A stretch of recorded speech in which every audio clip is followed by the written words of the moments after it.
So when we go down here to nanotechnology with our VA and the DoD and the rest of it, we're talking about the ability to log into that digital twin and offer different types of care.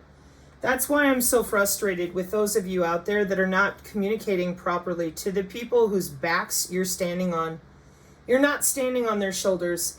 The amount of deception involved with this system, not only to our common citizenry, but it will be delivered under the guise of some format of space travel or worse. And instead of telling, because if that were the truth, you would be telling people that from the jump.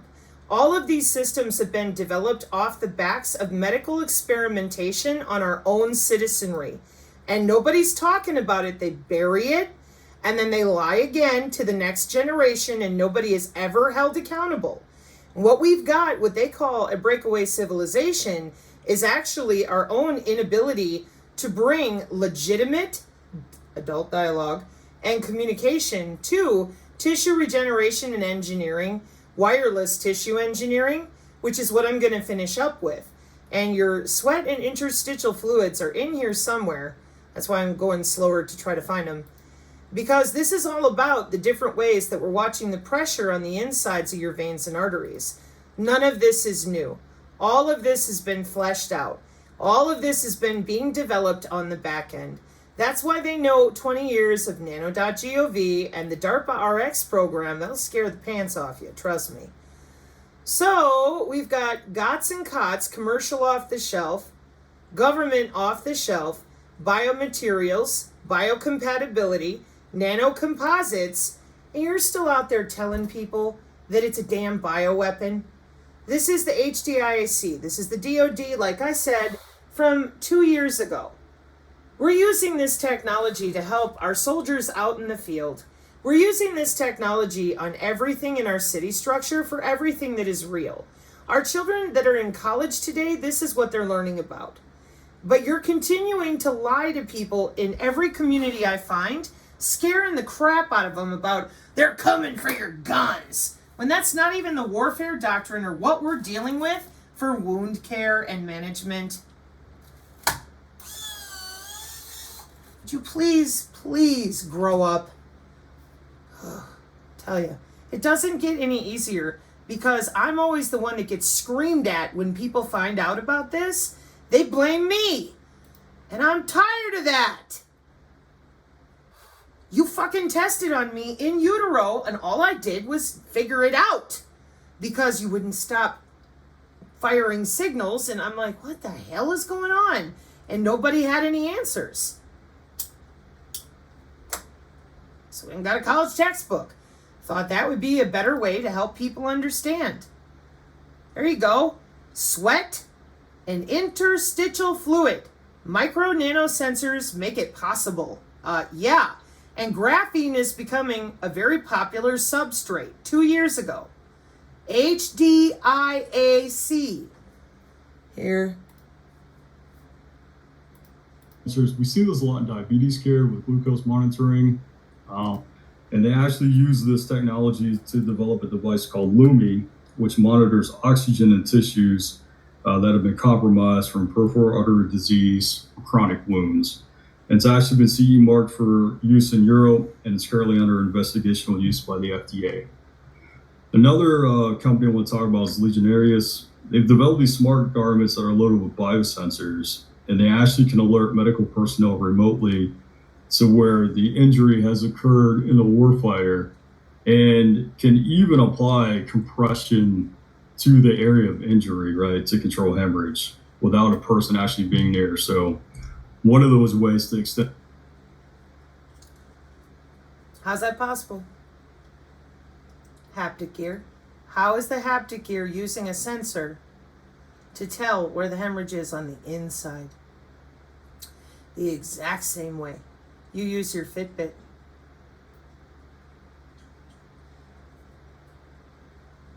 Intra-body communication with a body area network since the 90s. Yep.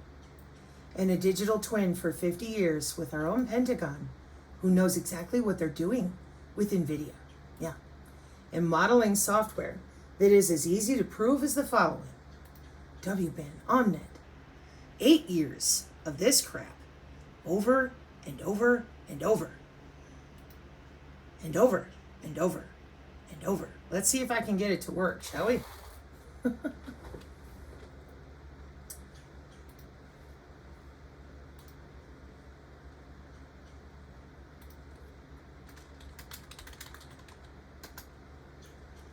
Yeah, hopefully you did.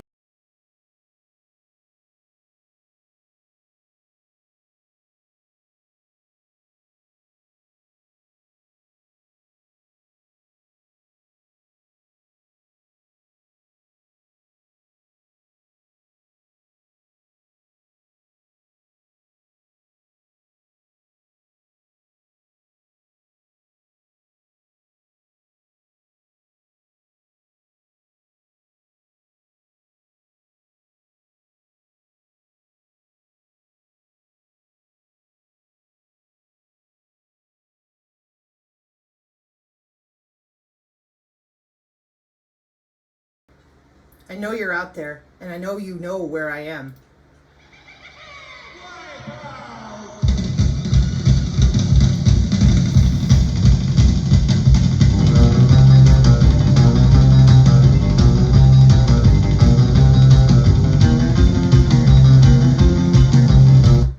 You did this. You worked these jobs. You know what I'm talking about.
But my hyperbolic antenna with my radio frequency and I'm gonna get out of the line of sight of your own veins and arteries. I hope not, because you're not gonna be all right if you did. Duh. Excuse me. This is kind of what we're waiting for, right? Is suddenly the white hats are gonna show up and be like, "We've got you now." I think you need to go watch this woman about 25 more times. Annie Jacobson, because she went over where a lot of this stuff comes from historically. I'll leave this link here too. Okay, so that's a out there freeware type, well, not freeware, but network modeling simulators. What are they for? What do they do? Omnet W-band and NS3, which I haven't even brought you to yet, network modeling simulators. These are software tools for computer networks. Check it out, Healthineers. Siemens Digital Twin is a physics-based simulation. That's right. Now, I don't even want to start tangoing with you physicists who've been covering up for the cyclotrons since the 1920s. I don't. What I would like is for those of you out there, just like I've asked before, can you please talk about your software? I mean, it would really help people since the physicians have their lips glued shut and nobody wants to talk about how you're doing this. These are jobs. These are PhDs. This is not funny. This is industry. For our youth, And for the people who've been busy upgrading everybody with simulators. Now, for a network engineer like myself, and most of the synergists by now, because they've had to learn more about computer networking than they ever wanted to know, this is a map. What I tell you, the black box is there so that the people that are not allowed to know for cybersecurity don't know how it's routing through where? The global information grid. Yeah. And why? Because it's protected by the Defense Information Systems Agency, because it's our DISN, Defense Information System Network. Yeah, with a digital modernization strategy and all the updates that go with satellite services and the autonomous systems watching since 2012. That's right. So you make it make sense to me why it is that everybody out there right now, it has no damn idea what DARPA's been really doing since 2019 with Battelle Laboratories, Carnegie Mellon, John Hopkins Park, there's Rice University, the same Rice University, just gonna electrocute you just a little, under the skin, and me, Sabrina, the body-machine interface, a new perspective on an old what from the NIH? An old theme. Wow, 2012. Body-machine interfaces establish a way to interact with a variety of devices, allowing their users to extend the limits of their performance. Recent advances in this field, ranging from computer interfaces to bionic limbs, have had important consequences for people with movement disorders. In this article, we provide an overview of the basic concepts underlying the body-machine interface, with special emphasis on their use for rehabilitation and for operating assistive devices. We outline the steps involved in building such an interface, and we highlight the critical role of body-machine interfaces in addressing theoretical issues in motor control, as well as their utility in movement rehabilitation. Brain-machine interface, dimensionality reduction, rehabilitation, wheelchair, robotics, and redundancy. What'd you tell people about me? Like normal. Okay, so then we have DARPA's N3, right? That's what I'm showing you here with Carnegie Mellon and Rice University and Teledyne and all that. Throughout the program, the research will benefit from insights provided by independent legal and experts to do what they want to do. And if it's successful, we'll end up with wearable neural interface systems that can communicate with the brain from a range of just a few millimeters, moving neurotechnology beyond the clinic and into practical use for national security. Just as service members put on protective and tactical gear in preparation for a mission, in the future they might put on a headset containing a neural interface, use the technology however it's needed, and then put the tool aside when the mission is complete. Additional details of the program schedule and metrics are available in the what? Back in time. 2018.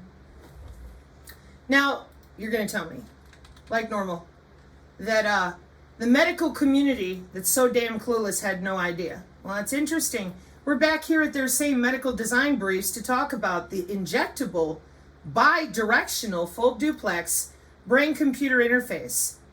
Read right to the brain. In 2019, Battelle has for years successfully demonstrated the brain-computer interface projects. And y'all are still out there talking about Musk and Neuralink. Okay? So, full circle. The body area network here with breathing, sweat, and pulse, where when I read this to you, it says proof of concept, while the grayed out features of pulse and breathing, sweat are grayed out on this paper.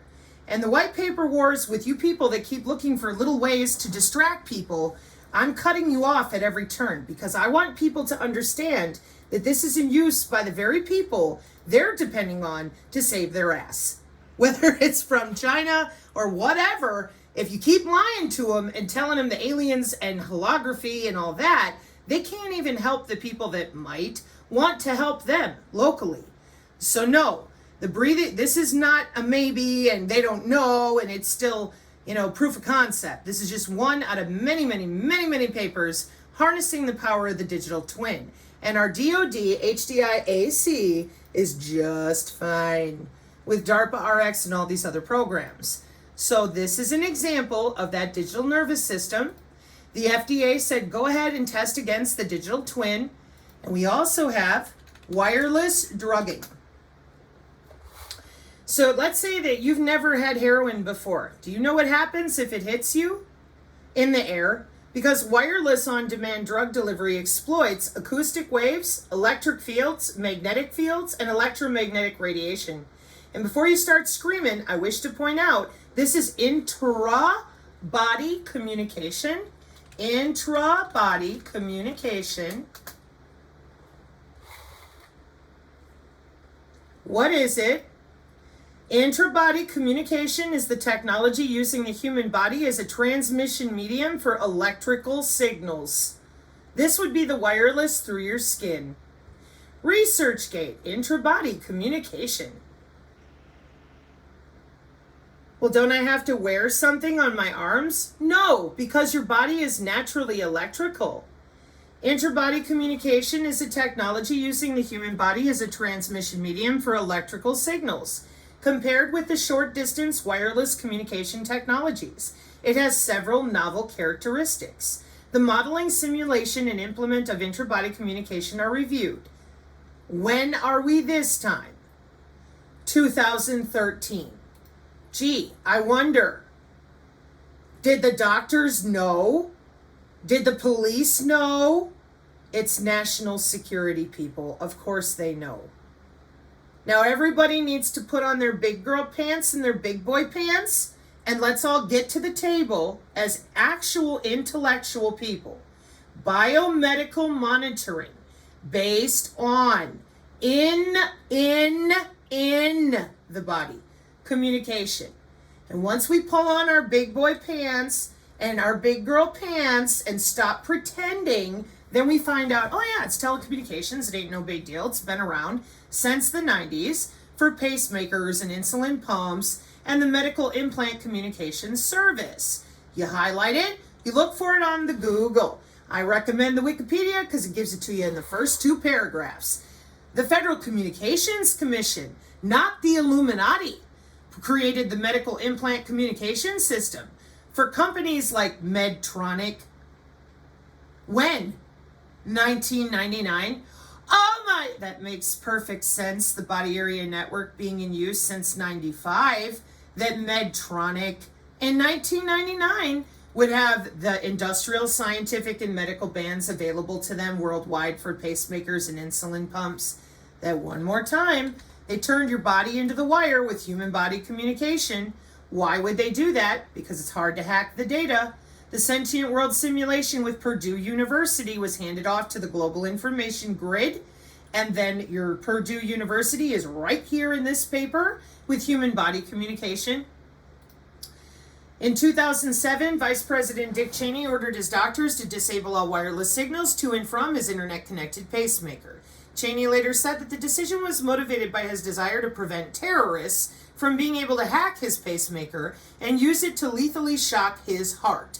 Cheney's command to his doctors might seem to some to be overly cautious, but wirelessly connected medical devices have a history of exploitable vulnerabilities. At a series of conferences in 2011 and 2012, for example, the original jackpotter making your ATM spit money on the Vegas stage, DEF CON legend Barnaby Jack, showed that connected medical devices could be remotely hacked and attacked.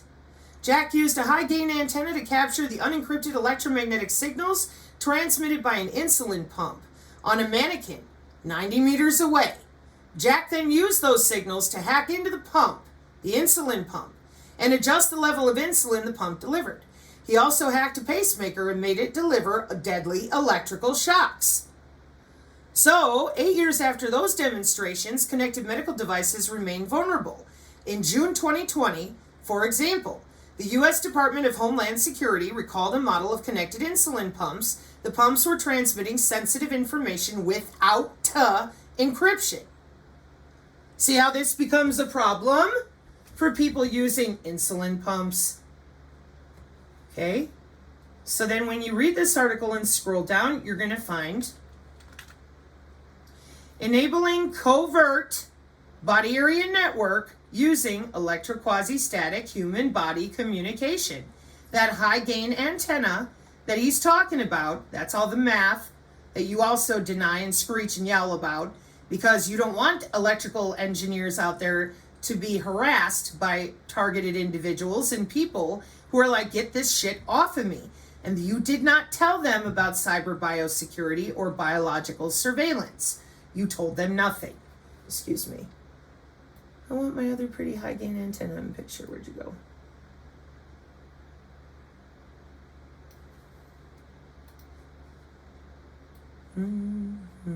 Because your body is the wire and they turned it into a smart warehouse. Yep.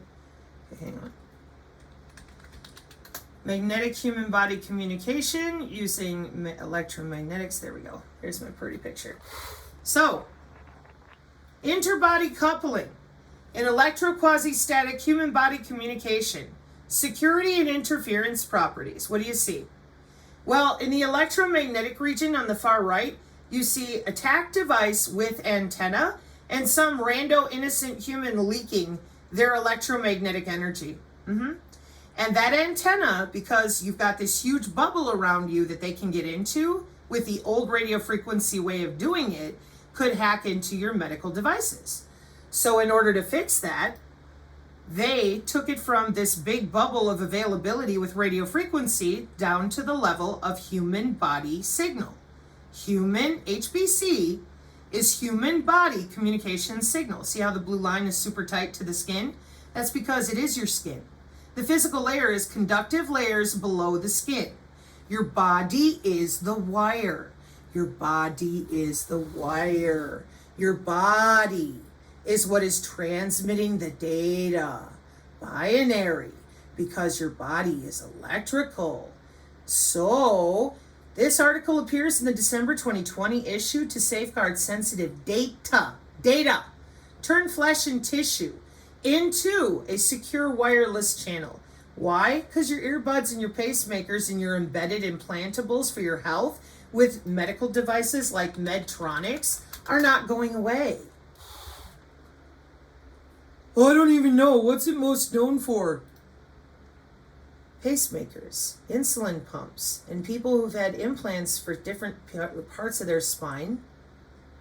This is what I meant by you have no right to lie about this anymore. We have wireless drugging for their body area network that all of you in the medical industry damn well know we use biosensors.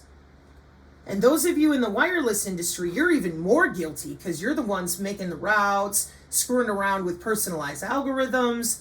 And this is a warfare doctrine today, meaning that the machine learning is autonomous. Your digitwin is making decisions.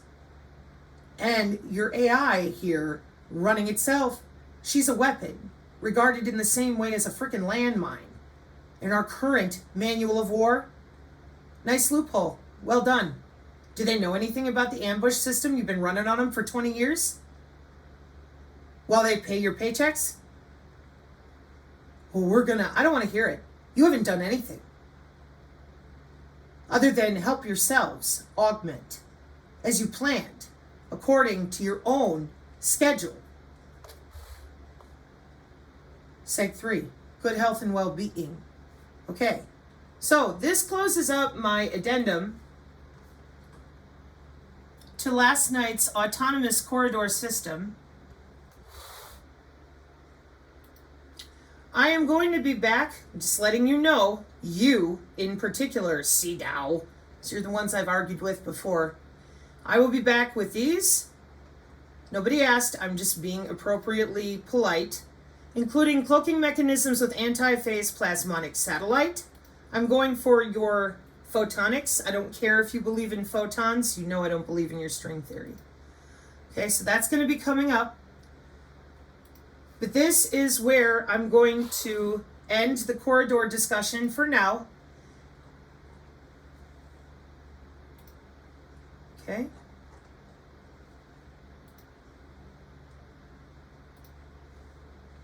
And I told the folks I would explain this part. So, what is an autonomous port? An autonomous port is a state-owned enterprise or organization managing a port area with a legal entity and enjoying managerial autonomy via its supervision. What is an intelligent and electrified port?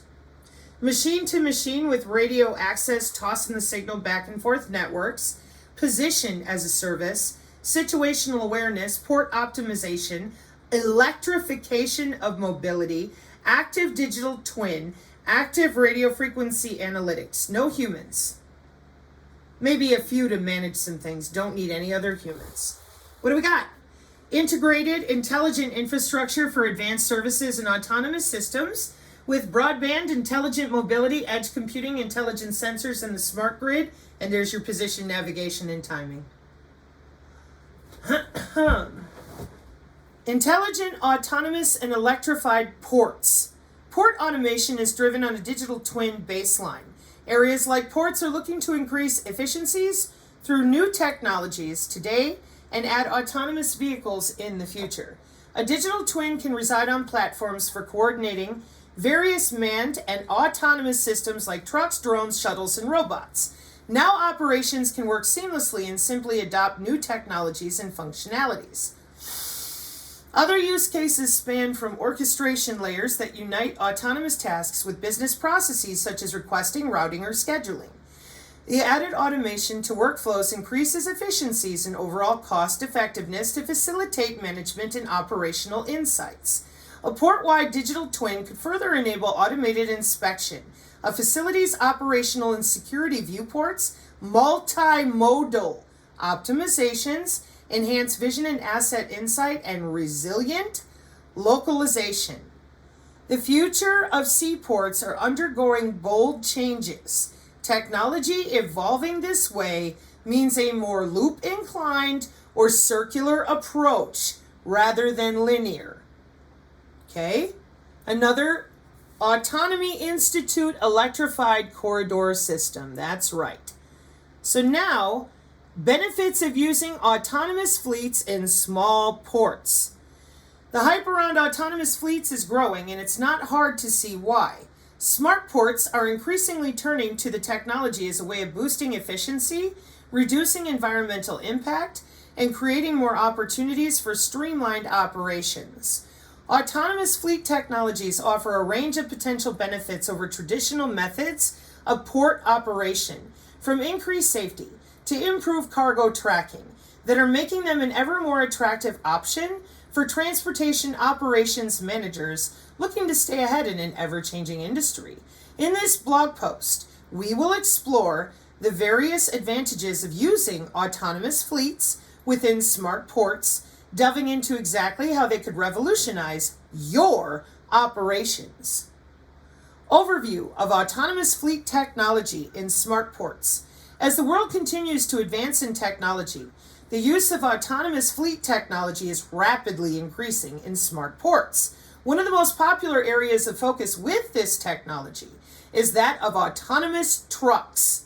These self-driving vehicles have become a necessary addition to the innovative transformation seen in smart ports. They are built with advanced sensors and systems that provide them the capability to carry out day-to-day activities without the need for human intervention.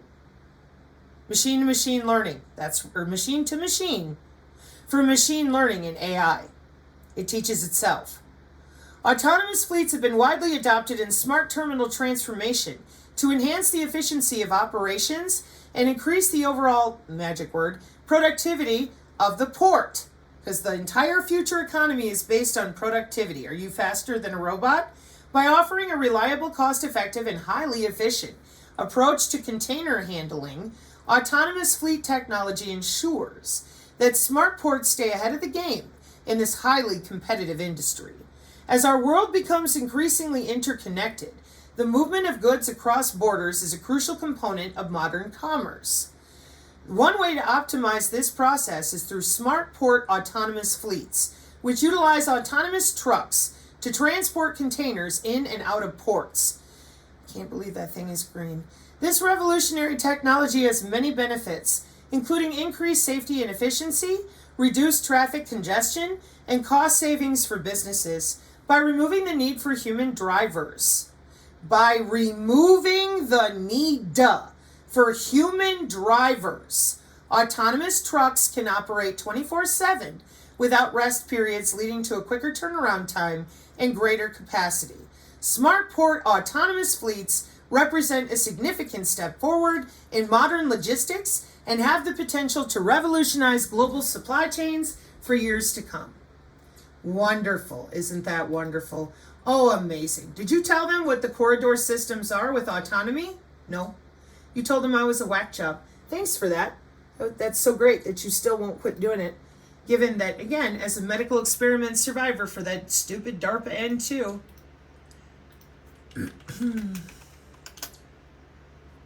Narrative networks, DARPA N2. This would be the next set after Delgado Dogs and all that kind of stuff was finished.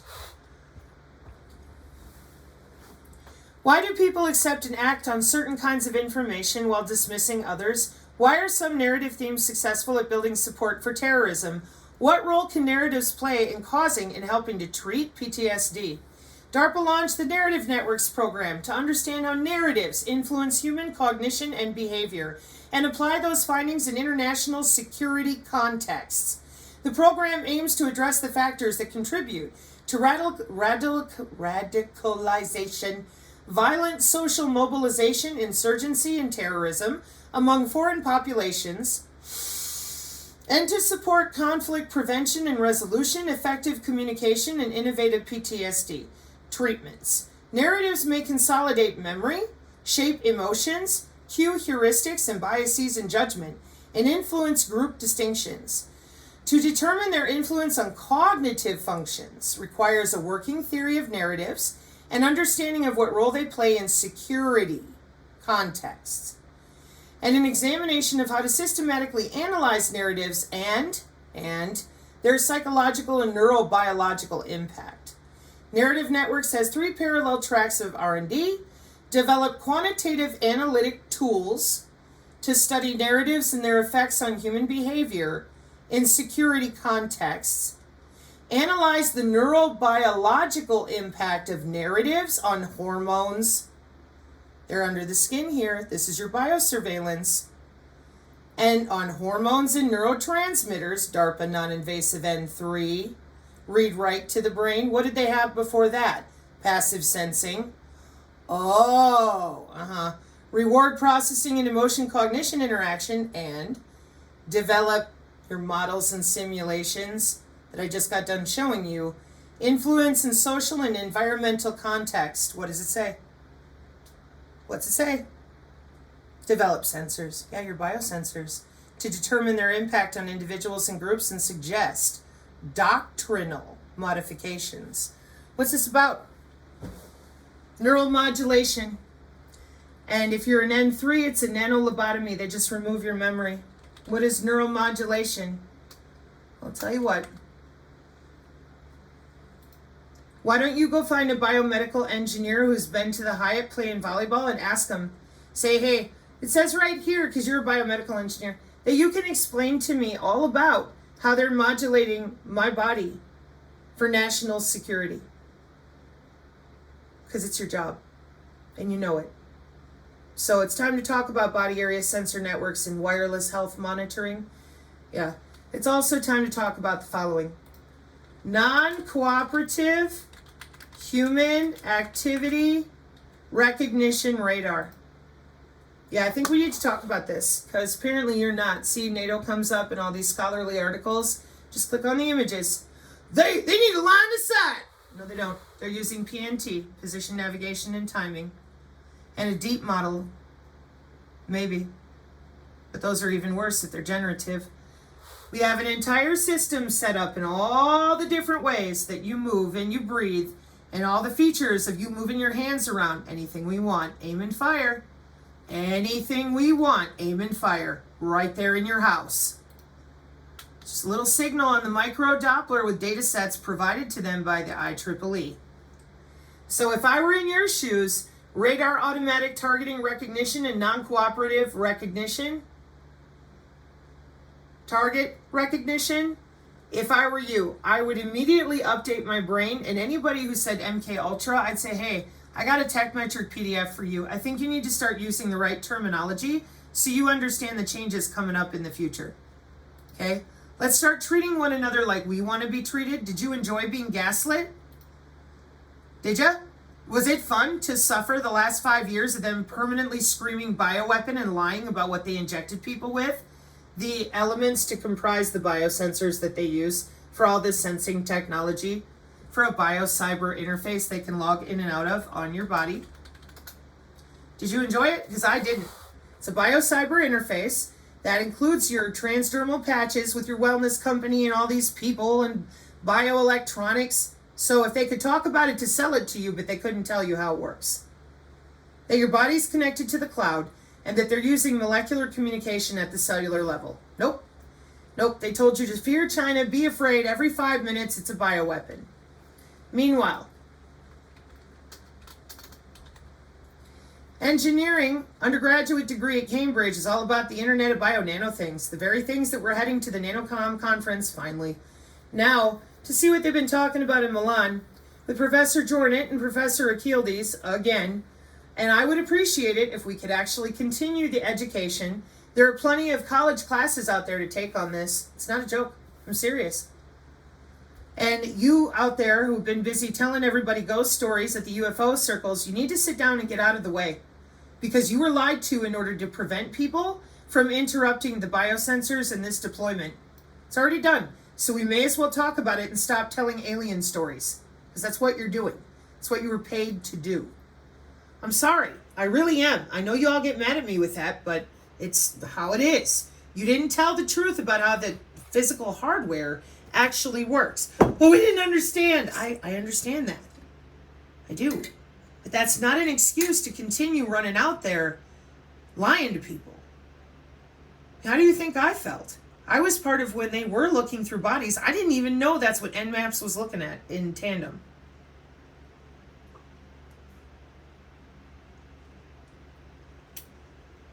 Excuse me.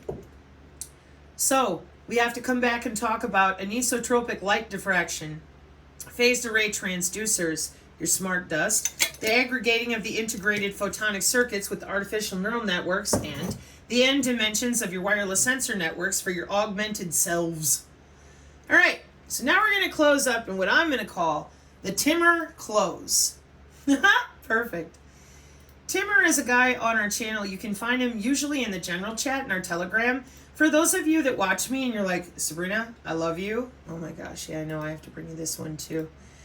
But as much as I love you, when you start going technical, honey, you lose me. Like, I can't follow all that. Timmer has you because he has spent so much time aggregating different types of sci-fi clips, and what I get frustrated with is people using those videos instead of doing what I just got done doing. They only show videos. They don't leave you links to anything because they don't know, okay? That's different. They're at least trying, okay?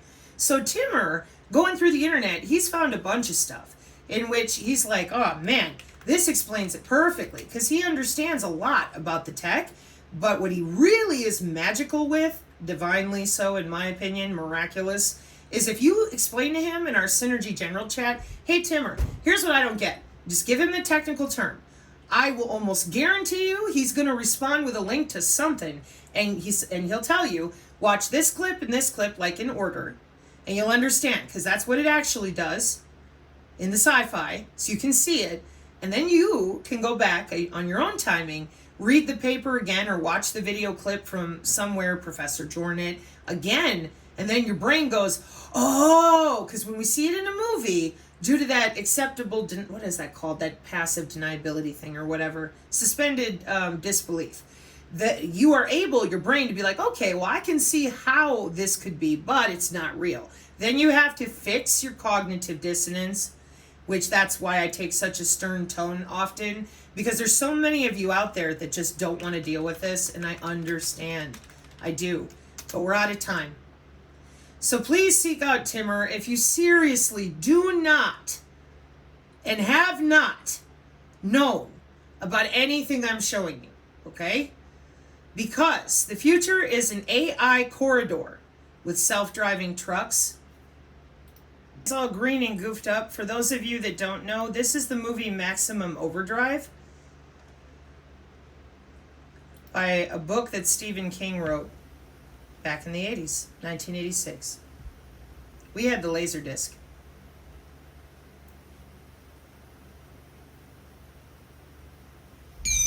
Hi. My name is Stephen King. I've written several motion pictures, but I want to tell you about a movie called Maximum Overdrive, which is the first one I've directed. Wow. Now, there's a special or a specific scene that represents those of us that survived you in the 80s and the 90s. Because we damn well know that you've upgraded technology. We're not stupid. We understand you have upgraded technology. And now the things that I talked about on this channel for the last 2.5 years, the people that watched me, they know. Excuse me, how quickly we forget because we're watching a movie. It's built that way for your brain. Okay? Suspended disbelief gives you the ability to suspend your brain. Yeah, sure does. Now that we're using neuromodulation, and this is a mandated cybersecurity system, see other videos, and we are using sensors to save the planet for your Agenda 2030 Greta screaming goals. Biosensors control the environment, including the air particulate with Omics and the Department of Energy. See the research by Lisa McGee with the DOE. So, those sensor systems for your sentient world simulation that is now the global information grid with network-centric warfare, with the Internet of Everything and sensors open systems architecture for all 5 branches of the military. That's what it's called today. That is what is deployed right now. Right now. Now, if you want to watch movies and be a sitting duck, you go right ahead. That is your choice. But if you have a family, if you have something that you have to take care of, this is the system that our international security is using, and that includes the United States. That includes you if you live here. Excuse me, forgot the Internet of Everything. The concept that describes a network of people, data, processes, and things that are interconnected and share services. Smart devices can log into your body using cybersecurity. What kind? Well, there they are. What? You mean my fridge is listening to me? Yeah. Senator Cruz, is it Tim Cruz? I can't remember. Well, whatever. Senator Cruz out of Texas had a case in front of people in 2022 in which the smart fridge recorded in a divorce case the conversation, and it was submissible in court. Yeah, the reason would be right here, mandated cybersecurity. It's called, here's your search, cyber biosecurity. The convergence between what? Cybersecurity with computers and biology.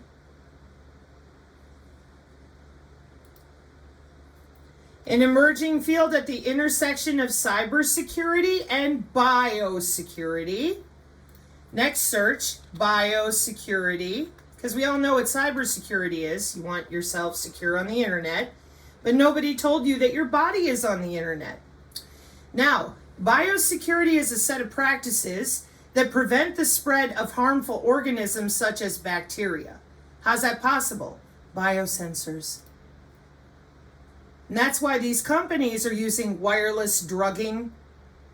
So I'm going to send a drug into your body using electrical fields, and you're going to screech, and I'm going to remind you that's intra-body communication on the body area network. Has anybody figured out yet why this is a problem? Has anybody really looked at this and thought, man, people don't even know this exists, we better tell them? Why? Because you're running Skynet. It's called Skyborg. And it's not only for the air, it's for land and sea. And every air molecule out there between you and me. On an individual body with a bioelectromagnetic algorithm written for you. And only you.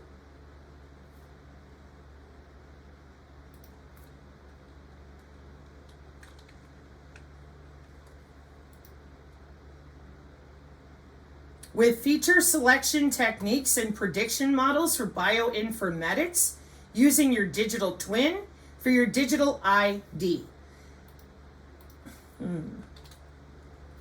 I am also going to leave with this particular learning set, the Wiley article from Wireless Communication and Mobile Computing, Network Security and Digital Forensics from 2011.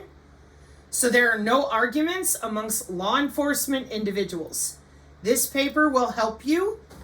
This is your Cambridge and Oxford types, so you're safe, meaning that anybody who wants to argue and screech and yell, they're going to have to actually offer you the updated terminology and technology. Therefore, what I am submitting is open source and not illegal for you in any way, shape, or form. So, this is what we're going to be dealing with. She's hyperbolic. I don't like her hair. Nobody cares.